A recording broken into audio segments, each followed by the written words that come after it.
this crazy time. I bet when you started dental school, you never ever dreamed that this would be where you're at as a D3 or D4 student, huh? We're slowly surviving. It depends on what grade you're in, I guess. Well, okay, so you're D4, right, Ryan? That is correct, Steve. So I bet right now you're just going, wow, what do I do now? Are you going, or what are you going to do? Are you planning on going into practice? Are you going to go back to specialty school? What are you thinking? So I was going to go straight into work, and I was actually, that got tabled because clinics aren't even open now anymore, right? Yeah, right. So now begs the question of how we're going to get our license, because Washington does a live patient exam for our licensure exam. Okay. And we don't know when these restrictions are going to be released, or even if the public's going to be confident in coming in for that. Right. Well, let's talk through some of that. I'll give you the latest and greatest from somebody on the ground dealing with this every day, working with all the leaders in dentistry today. It is challenging time. There's no way, and I've got some questions obviously that Kim put together. We can go through them, or we can keep the conversation more fluid. But nobody's ever seen anything like this, and I pray that you'll never experience anything like this in your entire career. It's unprecedented. Most dental practices, the average dental practice is down 95% in revenue. 95%. Over the latest estimates that are over 90% of dental practices in America are closed. The best of the best, what I think are the best operations for the most part, group practice in America, they're down 91% in America as of yesterday. And so it's challenging. There's just dentistry as a whole. If you look at an industry today, and I'll give you a hope for the future, but today, dentistry is insolvent as an industry.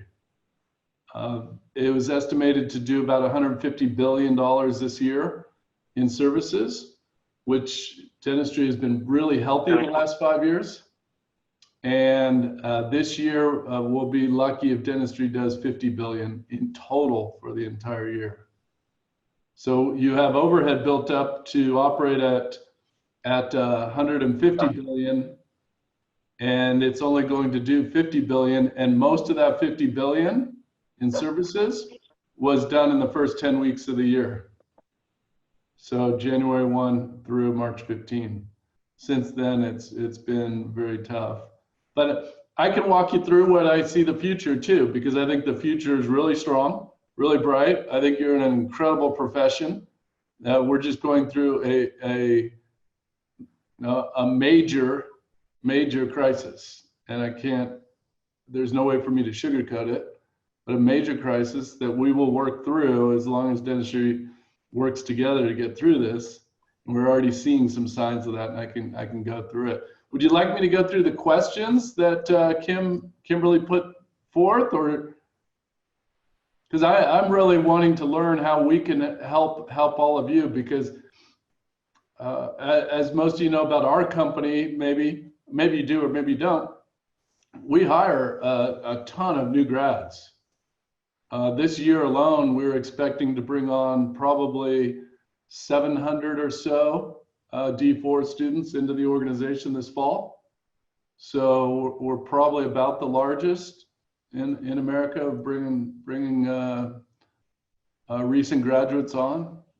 So we know quite a bit about it and how to help you out and hopefully get you set up in practice and have a successful career in dentistry. But you tell me if you want to go through these questions. Be happy to do that, or if you want to ask me questions, go for it. I guess we could start with the questions and then kind of make it less formal later on. Okay, let's do that. So actually, you were the first on the list for the way Kimberly set it up, Mandy. So here was the question. As you know, the dental industry has been impacted by the coronavirus for sure. As we continue to navigate this healthcare crisis, and it's an industry crisis too, it's Right. important that we reach out to dental students, see how they're doing throughout all of this. What concerns you most about the current state of dentistry as it relates to dental schools? Mm-hmm. So, I think yeah, are you worried about losing patient communication skills, your hand skills, whatever? Yeah, I think that's a pretty common concern among like most dental students across the nation. Right. Just stepping away from a drill for so long, there's that fear or that anxiety that you sort of start to lose your clinical skills, your hand skills, your tactile skills, and how long will it take for us to sort of build that back up? I mean, I've heard from dentists who've been practicing for 30 years that they go on vacation and they come back and feel like they're a little rusty. So for us who are so early in our careers, of course, that's a real concern for me. And with respect to the patient communication piece, I've had a lot of my patients reach out to me and say, they're really scared about how this is going to impact their ability to seek care later on. They're afraid to step into healthcare facilities even after this passes. They're like, I don't know if it's going to linger. I don't know how it's going to impact my health, if it's still going to be in the air, on the surfaces and stuff. So they are, understandably anxious about coming back to clinic afterwards. And so part of the patient communication piece comes into like learning to talk to our patients and reassuring them that, we're doing our best and we're really upping our standards of PPE and cleanliness and sanitation so that we're not putting people at risk and they're comfortable coming in and they feel safe. And they're able to kind of get back on track with their treatments. But I mean, yeah, of course, that's a real concern, especially for us. We're so early in our careers and people have been doing this for a long time. And we'd love to hear sort of what your thoughts are on that, I guess. Well, let's hit on a couple good ones in there. First off, the patient communication, what that's going to be like. I think it is going to change for sure. I think we can all expect patients are going to be more anxious. And they've already, in the last 10 years, because of these devices, they already question you more than ever before. Those were available. I'm not a dentist, but I've spent 32 years working directly with dentists. That's all I've done. And many patients think they know more than you when they're sitting in your chair, right? Already. And so now we have to deal with a whole nother level of how are you sterilizing your office? How are you keeping things safe? How are you keeping them safe as they come in? There may not be reception areas in the future for dental offices, as an example. I would bet that in the very near future, they might cease to exist. So patients will wait in their car and you'll buzz them or something or text them when the operatory is ready. As just one little example of how to think about the future. Some people are talking about different ways to communicate to patients of who cleaned the room they're in, what products were used to clean the room they're in, and things like that. Making sure you're putting PPE on patients, not just on team members and dentists. So I think there's going to be a whole new evolution of that. We experienced a bunch of this back in the early 90s with the AIDS crisis. So I was in the thick of that when that happened. Before that, dentists didn't use gloves. They didn't wear masks. They didn't wear goggles.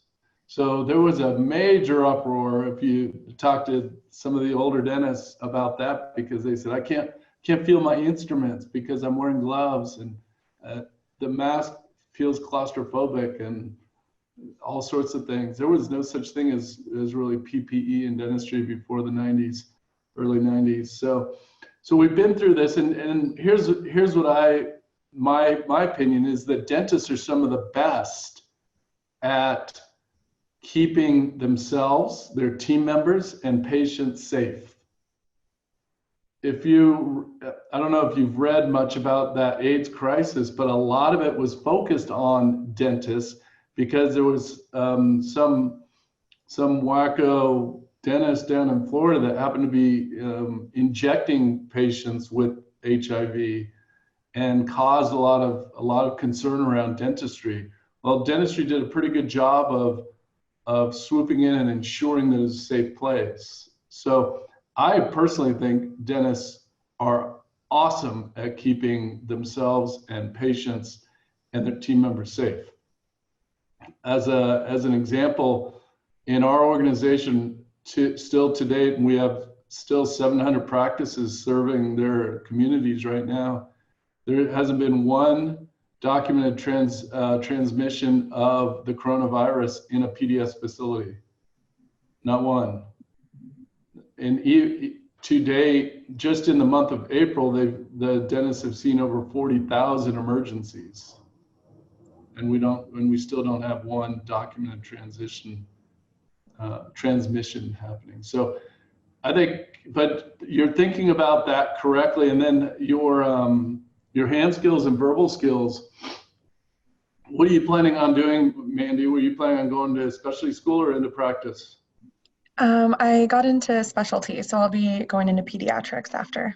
Okay, so you get a little time to get through this. That's great.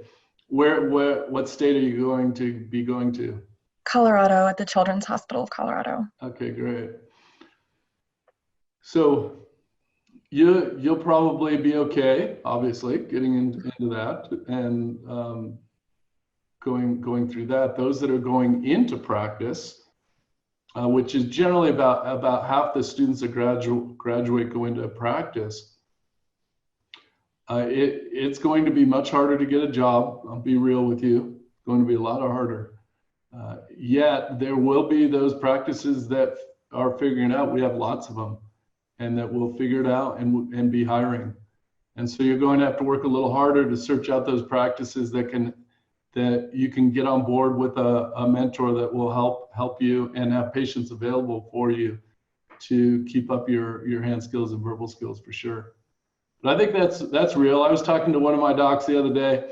I've been calling them all, seeing how they're doing, and he's like, wow, I hadn't been, because we work with a lot of specialists, and so he goes, wow, I haven't been doing this much endo in 15 years. I've really gotten better at endo again lately, and that sort of thing. So I think you're thinking about it right. You're coming in at a tough time. It's going to be, yet there are practices that will thrive through this. I think it's how the dentist, that owner of that practice, is viewing the situation we're in. I've seen it in our organization.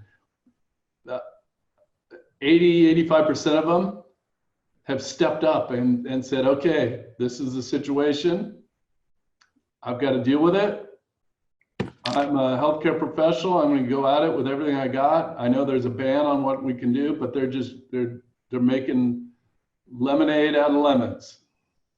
But then there's about 15% or so that have kind of just thrown in the towel, said this stinks. I can't work this way. I can't feel this anxious and that sort of thing. So you're going to have to find those that are trying to muscle through this area, if that makes sense. Tell me what you're doing day to day right now regarding your classes, and obviously, I don't know, are your clinics even open right now? And are they seeing emergencies? I guess, Edith, are you on? I am. Yeah. Yeah. So as far as day-to-day stuff, our clinics are not open, at least not the student clinics. We have a few residency programs, and they are the ones that are seeing the emergency cases. So we have been instructed to provide our patients with that number. So if they have any problems that come up, that's where we tell them to call, and they'll do a screening over the phone, whether or not it's deemed a true emergency to come in, and they'll take care of that. So that's kind of the downside to it. I know I've had some patients contact me that happened to be in temporaries when all of this happened, and we can't get back to see them. So just things like that. And now there's kind of like a third person communication because we're not even able to, at least I'm not able to access the patient chart to see if they were treated. So having to follow up with that has kind of been. How are they? It's really interesting to see how each dentist thinks about emergency care. So what school do you go to? I'm in Oklahoma. You're in Oklahoma, okay. So I know that school reasonably well. So how are they viewing emergency care? So emergency care is really anyone that may be in pain or has swelling. That's the basic, I mean, really like the nuts and bolts of that is, that's what it is. Anything that they call and they think that patient can take some Tylenol, ibuprofen that can kind of manage things. So I don't know, it's interesting because they are doing screenings over the phone to kind of identify whether or not there's a true emergency, but then you're also needing to communicate with the patient. What they may see as an emergency may not be what we would consider a true dental emergency either. That's where I was driving on this. And what we've seen happen out there is for the typical person out there, the typical patient, we might think that the only dental emergency would be pain. Well, we all know that that's not the case, that there isn't a perfect correlation between pain and infection. But infection is what we're really concerned about. Mm-hmm. It's the infection that can cause that patient to end up in the ER or worse. And so I think how your school practice and how other practices are triaging patients right now is super important. We started teledentistry real quick. I took a bunch of resources, like 100 IT guys, and when this all happened and said, okay, we better ramp up teledentistry, we put them all up. We got teledentistry up and running in 5 days, all integrated into our system so dentists could triage better. But it's a big debate. If you're watching the news and by the dental boards out there, and that's why I was curious on that. Anybody else want to comment on that? Because emergency can be so dentist specific in their own training and education and experience, right? Yeah, I see a lot of judgment out there. I mean, I know I had a patient right before I left. I had a massive caries on number 2. I was going to do a filling the next week. Now it's going to be pushed back 2 months at least. Maybe that, this caries turn into a root canal now. So now that patient has to pay an extra $1,000. So there's that situation. I've seen online dentists will say they'll shame other dentists for seeing certain situations that they aren't. It's kind of like it's a competition now. People feel like they're stepping on their territory. It's kind of a mess. Yeah. I just encourage you guys as you get out there and get into practice unless you see absolute gross negligence, be careful about judging other dentists' work and other dentists' care and what they're choosing to do, because we're seeing that too across the nation right now, where dentists are throwing other dentists under the bus, and I don't think that's right. Were they there? Were they watching the doctor-patient interaction? What did the patient request? What did the doctor see? And like that patient there that you just mentioned is a prime example. What if it goes to endo? What if it goes to an endo abscess? Now what? Now it's not only $1,000, it's a lot more than that. That patient could very well end up in the ER. Very well, and you'll have some docs say that, you did the right thing, and you're going to have a lot of other docs that say, no, you should take care of them. We have patients too that consider emergency care now financial emergency care. Hey, I'm losing my dental benefits at the end of the month, doc. I really need care. I want it done now. Would you consider that emergency care when a patient's begging you to do that because of dental benefits? It's a tough call, right? It's a tough call. Something to add to that, Steve. I think now, as a D4 too, now is kind of like a good time, and I've been on the forums with like dentists, like what Scott said, throwing each other under the bus, complaining about things. I think now is a good time to kind of calibrate your own personal line in the sand of what you dictate as an emergency, right? Right. For you, Dub, I know that our emergency clinic is the only clinic that's open, and we actually adhere to like the CDC guideline of what is, and the ADA guideline of what is a dental emergency. And after reading that, one thing I was actually surprised about was that the delivery of a final restoration can be considered an emergency if your patient breaks their temp. Right.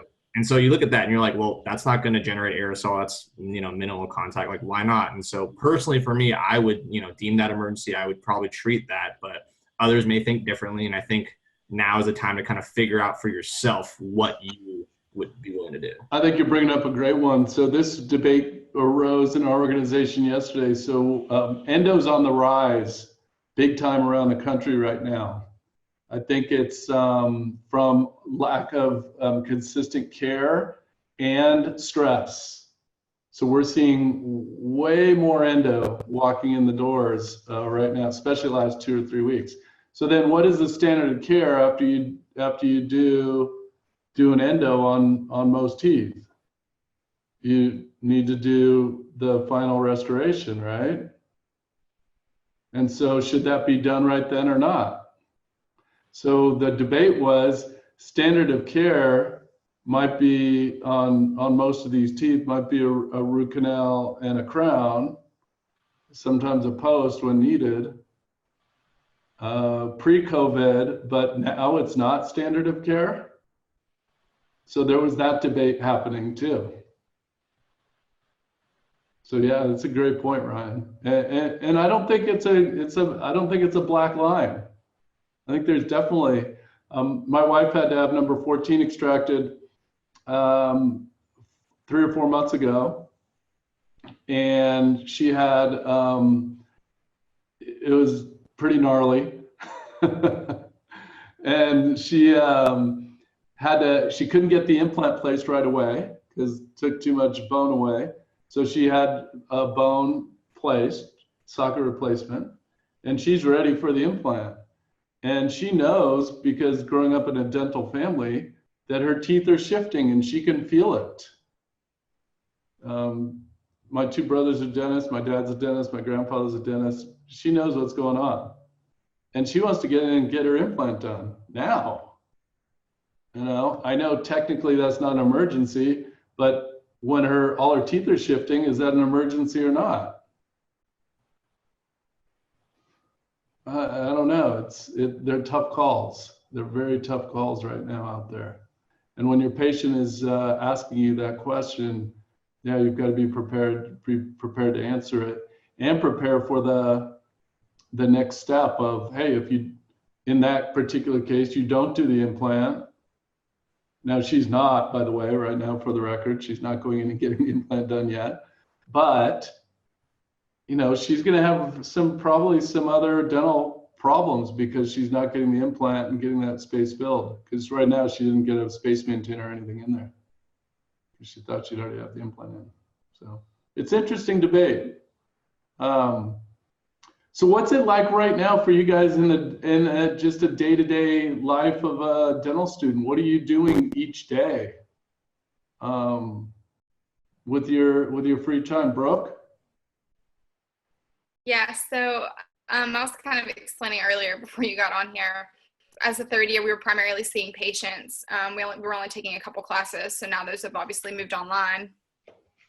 And they aren't super demanding classes. We've already taken the bulk of our curriculum at this point. It was just kind of like our last few. And so now I'm finding myself with a ton of free time that I feel like I'm not utilizing. Right. Honestly, I feel like I've lost a sense of purpose on a lot of days because I'm just like trying to find things to do that's like that is fulfilling and it feels productive. But really, I mean, I would do webinars. I try to do different things to stay on top of, like what's going on, what the future holds, different ways to learn. But it's difficult because I feel so disconnected from school. I don't know, I'm just going to have to jump back into it whenever the gates open again. So it's a challenge for You guys sure. want to talk about the future for a minute? Since you brought it up, Sure. you mentioned the words. So right before this, in 2018, 19, 20, I really think we were approaching kind of the next age, the golden age, call it the next generation of dental care, oral health care. I think a few things have been driving that. So technology for sure has helped, right? More and more, we're finally seeing a massive spike in implants in the United States, growth in implants, which is great, instead of dentures and partials, right? So that's great. We're seeing CBCTs, 3Ds start to become the standard of care out there for in a lot of areas. And so I think that's really exciting. You're seeing dental medical integration start to happen. I know our organization is leading some of that effort around the oral systemic link. So we're seeing that patients are coming in more and more understanding that what's going on in their mouth is affecting the rest of their body. It's just exploded in the last couple of years. So it's been really exciting, and seeing the dental schools move to the digitization of dentistry, essentially, right? So I sit on a couple boards of schools at ASDA and at Harvard, and just watching how they're working and that sort of thing. So it's really, it's been really, really exciting. Even though we're going through this massive industry challenge, those trends aren't going to change. So I want to encourage you, especially Brooke, is, yeah, how do you stay engaged? I know it's got to be so hard because you don't have a job, you're not being paid, you're classes, you can't see patients and all that. Do the best you can. I know it's hard. We had to furlough almost 10,000 people in the last couple of weeks in our organization. So all those people too, we're struggling with that very issue of how do we keep them engaged? How do we help them out through this process? Because at the dental office, we're down at skeleton crews. So just want to encourage you to do the best you can, but also think of the future, give you a lot of hope for the future. I don't think any of that will change for you and your careers. You guys are all young, just starting out. You've got 25, 30 years of practice ahead of you. I did a webinar the other day for, who did I do it for? Anyway, I had my dad on. My dad still practices. He just turned 80 a couple days ago, and he still practices a couple days a week. So, you know, not saying you have to practice till you're 80, but most he'll practice 20, 25, 30 years. And that time frame is going to be awesome. It's going to be the best time in dentistry with the technology happening and people getting the understanding that, hey, if I take care of my mouth, oral health is extremely important for overall health. And when we start looking at the science and the data, when you guys are delivering good oral health, the benefits to the chronic diseases in the country, cardiovascular disease, Alzheimer's, diabetes, preterm pregnancies, and we can go right down the list. What you will do as dentists is so helpful to society, so helpful to bending the cost curve in healthcare, and all that is not going to go away. So as you're thinking about the future, I know the next at least 12 months, maybe even 18 months will be a challenge as you're marching forward. But look forward to the next 18 years, 28 years of what you can get accomplished in your career. And when we start thinking in terms of decades, it's really powerful. And maybe you want to have you know, you're going to be, maybe you want to have a giant pediatric practice. Maybe you want to teach pedo. Maybe, who knows where you end up going with once you become a pediatric doc. But the opportunities are there. So just want to be an encouragement to you that stay the course. Stay the course. It's going to be a rough road for a little while, but the long term here, you guys chose an incredible career. There's incredible demand, and you're going to be just fine as you work through these next few months of this tough time. I just wanted to speak to Brooke's point a little bit about feeling like, you know, sometimes the days lack purpose. Right. Obviously, you know, things have drastically changed and we can't necessarily do the things that we thought we'd be doing every day, like being in clinic, being with our patients, being around our friends. But at the same time, and as awful as it is, like what's happening, it's kind of like a strangely serendipitous time in the sense that we have so much time on our hands to do other things. So like looking at webinars, like you said, or even just finding time to kind of do other things that that I know I always make excuses for. And I say, you know, I don't have enough time. I'm busy in clinic. I'm busy with my patients. Or losing, you know, or picking up like new interests and hobbies and stuff. Like it's been such an awesome time for that. I know for me, I moved out of my parents' house when I was like 17 for school. And so I've never had so much time at home to be around family or to be able to have so much time to like pick up the phone and reconnect with friends and with people that you so rarely get to speak with. And like I said, it's awful, but at the same time, everyone's kind of going through it together. So there's no excuse or there's no like lack of time to be able to like just engage in different ways and find purpose in other things, even though we might not necessarily have the same purpose right now that we set out to have before. I think it's only a blip. It's a serious blip, but it's a blip. And I'd agree with you. And look at this, we would have never all been talking. Right. Right. And I work with, well, prior to March 15th, I call it, prior to March 15th, I was working with about 2,500 dentists every day across the nation. We're the largest specialty provider in the world. We had the largest pediatric group in the world doing commercial insurance and fee-for-service. Largest pediatric group. There's larger groups doing Medicaid, but we hardly do any Medicaid. And so it was extremely rewarding. And as you think about what we're doing now, you're going to be able to take, because I think teledentistry as an example is here to stay. So think of you, Mandy, for a pediatric doc in the future, and you're going to work with moms and dads and caregivers of these kids. You'll be able to engage them via video, just like this.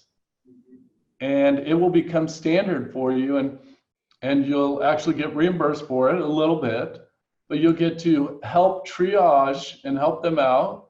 What we're seeing is about 60% of those patients that are doing teledentistry appointments now still need to come in and see you.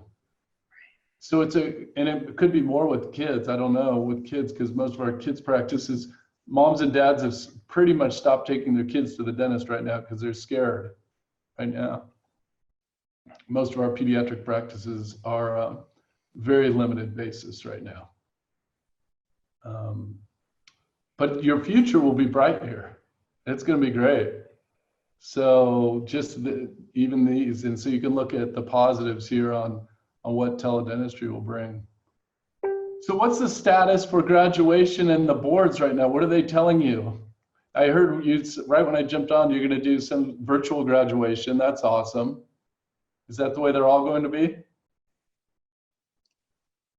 Yeah. Ryan or Zach or any of you? Mandy, you want to start? No, go ahead. That's okay. Go ahead. So yeah, for graduation wise, it's a Zoom meeting for both UW undergrad and our school dentistry. For us, obviously, I'm not too worried about the graduation because I'm here for the license, that piece of paper that lets me graduate. And so, and I'm sure Manny can speak to this too. There's a lot of requirements that we still have to satisfy, like rotations to a geriatric clinic, rotations at a different facility that just can't happen anymore because of the limitations we have. Right. And so a lot of these requirements are now being converted to online Zoom meetings where you're on Zoom for like 4 to 5 hours at a time, going over cases with teachers. And I'm really grateful that they were so quick to do that, because it still allows us to graduate on time. But until we finish out all of that, that's kind of our limiting factor for graduation, is we have to finish all these requirements first. And are you going to stay in Washington, practice in Washington? I am going to stay in Washington. Okay. Mandy, how about you? So for us, we are currently talking to our deans and our administration to see what changes they can sort of make to our curriculum. Obviously, CODA, like pending CODA approval. But I know we were really fortunate that we got most of our students licensed beforehand. So like March 13th and 14th were our board exams, and March 15th is when this all kind of started to happen. So we were really fortunate on that front. But I know, we've got a class of 144 and we've got people on all ends of the spectrum. So we've got some who are like totally ready to graduate and they're good to go. And then we've got others who, kind of have more competencies and requirements to go. And so we're in the midst of sort of figuring that out. And our administration's been, pretty good about communicating with us, but it really just depends on some of the, whatever CODA outlines and what they are willing to approve. Because obviously we don't want to devalue our degrees either, or not have the necessary experiences and then have patients and the rest of society like look at us and wonder, did we do what we were supposed to do in dental school, or did we you graduated that year? We're not So and Zach? We actually looked at, our graduation was scheduled for April 6th. Okay. I guess they postponed it till August. But we finished it. We're like Mandy, we had our licensing early on. We had it like Valentine's Day weekend. So we were pretty much done. So for our school schedule, I think it was just like 2 weeks we missed once everything started. By that time, you're just passing everything to, the D3s and just mentoring that. So we're able to go ahead and graduate. So we're just trying to get licenses and insurances, all that good stuff finished up. A question for all of you that wasn't on there. If you could make some changes at kind of the macro level for dentistry as you're watching this unfold in the last 3 or 4 weeks through organized dentistry, what changes would you love to see happen, looking at it from a new dentist's viewpoint? I'll speak a little bit on this. Go ahead. Just listening to a lot of the requirements when it comes to licensure and live patient exams, I know that's something that ASDA and ADA has also been working on, moving away from that. And I know there are some states that have been a little bit more progressive in having their state boards on board for being able to actually accept different types of exams to attain licensure. So seeing as all of this is happening, as unfortunate as it is, I think that when it comes to shying away from live patient exams, I think this is a positive, because I think we are having to show that we are capable of providing treatment for patients without having to do a one-day procedure or one-day exam on a certain type of procedure, when we all know that from what we've learned in dental school and what we've experienced, that dentistry is more than just a class 2 and a class 3 or whatever case it is that you're asked to do on that one day. So I know that there's already been a lot of progression towards that during this time, but I know that a lot of state boards are still not quite there to accept it on a national level. So I think it would be great to kind of see all the state boards, come to realize that this is something that students are going to be better off for if we are able to do this. Remind me what school you're graduating from? Oklahoma. Yeah, that's right. Okay, so do you think it's fair that you can't just suddenly go practice in California? Well, yeah, that's another thing, is reciprocity of licensure. So that's another thing that I think would be great moving forward. Also, another topic of discussion that has been around for a really long time, and I think it's unfortunate that it's a pandemic such as this that is kind of getting people to think more about that, but it's happening. So hopefully we're able to make some more steps in it. I think Arizona and Pennsylvania are the two, is that right, that have full reciprocity? I know Arizona is. Arizona for sure. So that was the reason for bringing this up. And some of you are any of you in ASDA, involved with ASDA? Yeah. So it's something that maybe you want to get on as an initiative. I think it's absolutely one of the most insane things in the world that the docs in Oklahoma aren't good enough to practice in the state of California, or vice versa. You get licensed in the United States under a code of a kind of an overall governing board, right? You should be able to practice in any state in the United States right off the bat. It's absolutely insane. I don't get it, but anyway. I don't know if this is a little off topic, but speaking from like an international student perspective, so I'm Canadian and I took both sets of boards. I took the Canadian and the American boards, and for the Canadian ones, we don't have a live patient aspect at all. It's completely written and you can only take it in your 4th year. It's only offered twice a year, and it is by far the hardest exam I have ever written in my entire life, and I think I probably ever will write, but it takes months and months and months of studying, and I can confidently say that I know more about materials and procedures and so much more now just having studied for that and gone through that. And some people will argue and say that, you know, you're not getting that live patient experience that you need to get certified, but I think we've been through dental school. We know how to do a class 2 and a class 3, and we know how to scale teeth, right? But and so having to go back and revisit my notes and learn all of that stuff and have that foundational knowledge right before I walk out of 4th year, I think it's an extremely difficult test. But I think if America implemented something similar, we'd all have that sort of like consistency across the board, and there's no question about everyone's competence because it's at a national level, and it just really forces you to kind of go back and learn all the things that we maybe sometimes forget from 1st and 2nd year. So I couldn't agree more, and it's so funny to hear you guys talk about class 2, class 3. So a little inside info: when you get out in the for-profit private practice insurance world, probably the 2 least profitable procedures, or the 2 procedures you lose the most money on, are class 2s and class 3s. So, and then that's what they make you do. I'm surprised they don't make you still do gold foils and things like that in some of these states. But it would be great to get that done. I know the governor of Arizona just did that, Governor Ducey. So anybody can go there and practice as long as they're in the United States of America license. So I think that's awesome. And I think that's what every state should do. It makes no sense to me whatsoever. We see so much consistency.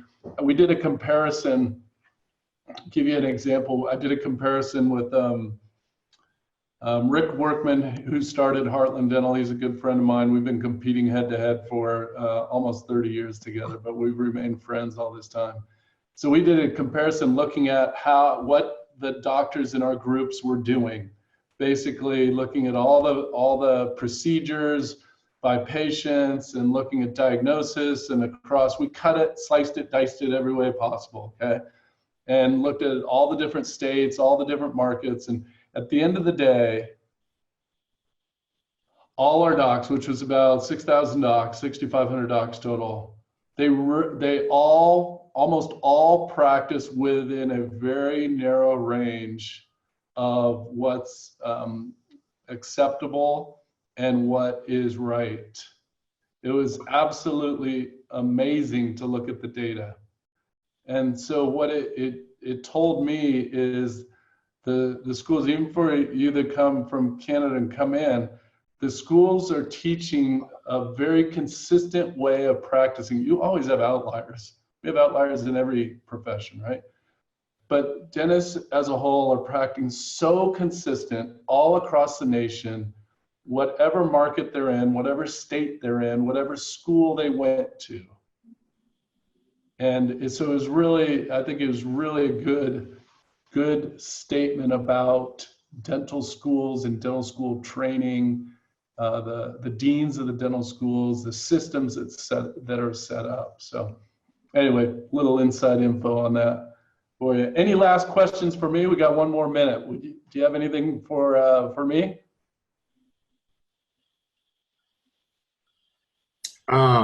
So this is a personal opinion, and I don't know if this would hold true, but in my opinion, I think dentistry, like you said, there were standards before that weren't there with the AIDS crisis, and from this, there's probably gonna be new standards. Like, is N95 gonna be a new standard? You know, everyone's gonna have to be retrained on protocols and whatnot. How soon do you think protocols will be established, Steve? And then how soon do you think organizations such as PDS would be able to enact that, execute, and then get all your staff on the same page with that so you can open clinics again? Okay, so I can speak to the second question first. So we already have a task force put together. I don't know if you know my partner that I started the company with. She's a dentist, graduated Loma Linda, and she's heading that task force for the implementation of that right when we get to come out of that. So we'll probably be ready to rock and roll on that by about June with whatever the new standards are that we deem the standards. I have a whole team in an organization like ours. I have a team of lawyers, team of compliance people, and team of docs that are watching this like crazy. So we'll be all over it, and we can implement it like that across the country.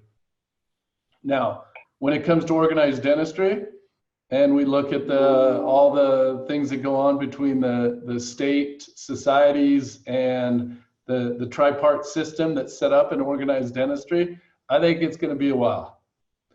We've got the ADA, we've got state associations, and then we have local associations. It's very interesting to see how they all interact, and it takes a little bit more time for them to put standards in. So I wouldn't expect anything too quick there. I would expect the leading groups, whether they're independents. I mean, we're privately held. We're an independent private group. We have no private equity or all whatever, and it kind of doesn't matter. You hear these things about private equity or whatever. It's really how the capital structure of a company. So it really doesn't matter whether it's an couple individual docs that own it and get money from a bank, or in our case, a bunch of people that are shareholders that own it, or private equity, as long as they're operating in a very honest, ethical, moral fashion. There's always the bell curve in any groups, even independents. But I think you're going to see the better groups in each market will lead the way, is where I was going with this. So if you're practicing up there, I know we're heavy in Washington, very strong. I think we're probably the largest group in Washington now. And yet there's also another group that is a fully capitated group in Washington. And I think you might see the standards, how they implement the standards, you might see very different. Fully capitated groups, you guys know what those are. They get paid a certain amount of dollars to take care of a population of people. And so they have a big incentive to keep costs down in order to maintain profitability, versus the opposite, which is fee for service or insurance based, where you really have the incentive of caring for the patient, I think, a little bit more. I'm not knocking them, please don't hear that.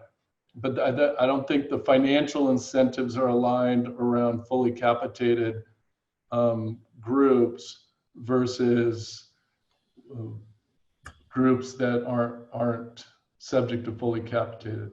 See, my belief in dentistry is the better you do as a dentist to get your patients to get the dentistry they need and want, the healthier you're making patients. I truly believe that. After you guys hopefully believe that after your 4 years of school, my 32 years in this watching patients and watching dentists, I've never believed that more in my heart and in my mind than today. Every time you're even doing that class 2 composite, you're doing the root canal, you're doing the scaling and root planing, anything you're doing to help that patient keep their mouth healthier, you're helping that patient be overall healthier. And the science proves that out. So I think, I know I wound down the road here, but I think you're going to see the better groups in every one of your markets. It doesn't matter which market, it's picking on Washington a little bit. The better groups are going to step up their game because we want to serve the population, we want to serve the community, we want to keep doctors safe, we want to keep patients safe, and we want to keep the staff safe. So I think that's what you'll see happen. So it's a great question. It's an absolute great question. And I think it's going to happen real quick for the better groups. So, hey, it was great hearing from all of you. I wish you the best in getting out there. And if you're going into the business world of dentistry, get your A game on. It's going to be a little bit tough for a while, but the long term is really good. I would even encourage my own kids that are going to school right now, if they want to go be a dentist, I'd say, yeah, have at it, because the future is awesome for dentistry. Rather than go to be a primary care physician, I think you guys chose the right way. So much better. So anything we can do for you at PDS, we'd be happy to help. All the other groups in the markets that we're not in, I know them all really well. We've all been at this a long time. So if you need help getting situated at a group in a state that we're not in, you can always contact Kim. She can contact me. We can get that out, and I'll put in a good word and help you guys get situated. Most of your deans I know pretty well, and a lot of the people around, so I can help out there too. But it sounds like you already got it going to pedo school, so that's awesome. But thanks for your time today. Thanks for giving me the feedback.